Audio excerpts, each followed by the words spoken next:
இந்த மாதிரி ரசம் யாரும் வச்சுருக்க மாட்டீங்க. இது வந்து புதுசாக வந்து நாங்கள் செய்கிறோம். நாங்கள் டெய்லி இப்படி தான் செய்கிறோம். ரொம்ப டேஸ்டியாக இருக்குது. ஒரு ஸ்பூன் எண்ணெய் விட்டு கடுகு கொஞ்சம், வெந்தயம் கொஞ்சம், 3 காய்ந்த மிளகாய் தாளிச்சிட்டு தக்காளி இந்த அளவுக்கு ஏற்கனவே அரிஞ்சு வச்சுருந்து அது மிச்சமாக இருந்தது, அதை போட்டு தக்காளி கொஞ்சோண்டு மஞ்சத்தூள் போட்டுட்டேன். ஸ்டவ்வை வந்து சிம்மில் வச்சுக்கணும். சிம்மில் வச்சுட்டு மஞ்சத்தூள், பெருங்காயம், அப்புறம் சால்ட்டு வந்து நீங்கள் எவ்வளோ ரசம் வைக்கிறீங்களோ அதுக்கேற்ற மாதிரி போட்டுக்கோங்க. 1.5 ஸ்பூன் நான் போட்டிருக்கேன்.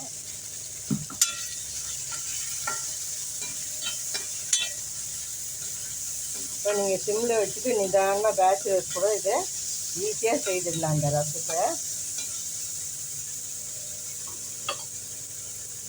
அப்புறம் வந்து பெப்பர்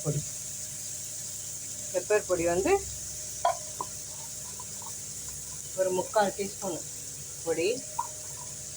ரசப்பொடி இருந்தாலும் போடலாம், நல்லாயிருக்கும். ஜீரகம் வந்து நான் முழுசாகவே போட்டுக்குவேன், ரொம்ப டேஸ்டியாக இருக்கும். அது வந்து ஒரு 3/4 டீஸ்பூனு.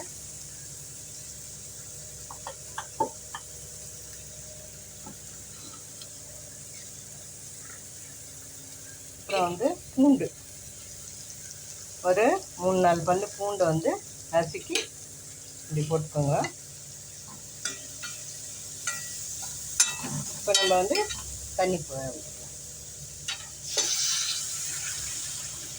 எவ்வளோ ரசம் வேணுமோ அந்த அளவுக்கு நீங்கள் தண்ணி ஊற்றிக்கோங்க.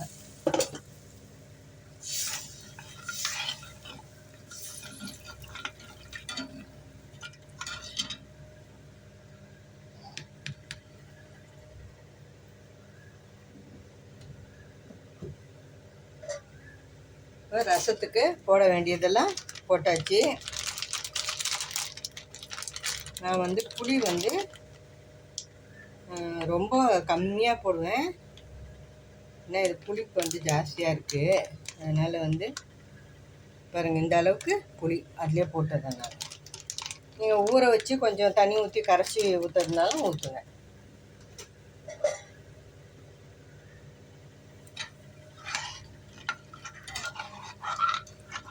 தக்காளி இன்னும் கூட கொஞ்சம் போட்டுக்கலாம், ஏன்னா நான் காய்க்கு அரிஞ்சது மிச்சம் அவ்வளோதான் இருந்தது. அதனால் நான் அதை போட்டு கொஞ்சமாக ரசம் வைக்கிறேன். நீங்கள் வந்து வேணும்னா இன்னும் கொஞ்சம் தக்காளி போட்டுக்கோங்க, அப்போ இன்னும் நல்லா டேஸ்டியாக இருக்கும். அவ்வளோதான் பாருங்கள், ரசம் வந்து ரெடி ஆகிடுச்சு. ஒரு 2 நிமிஷம், அது 2 மினிட்ஸ் நூடுல்ஸ் மாதிரி 2 மினிட்ஸ் ரசம். இது பேச்சுலர்ஸ்லாம் வந்து டக்குன்னு இந்த மாதிரி வச்சுக்கலாம். ஒரு சாதம் வடிக்க தெரிஞ்சதுன்னா இந்த மாதிரி வச்சுக்கலாம்.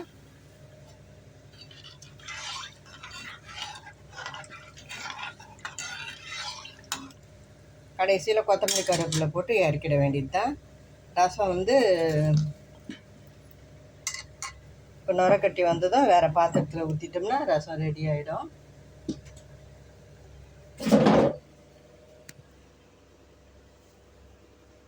பாத்திரம் எடுத்துக்கோங்க, அவ்வளோதான், நிறுத்திட வேண்டியது தான்.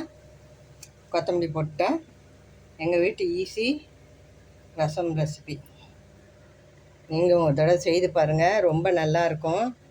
இவ்வளோ ஈஸியாக இருக்குதுன்னு நினைக்காதீங்க, டேஸ்டியாக இருக்கும்.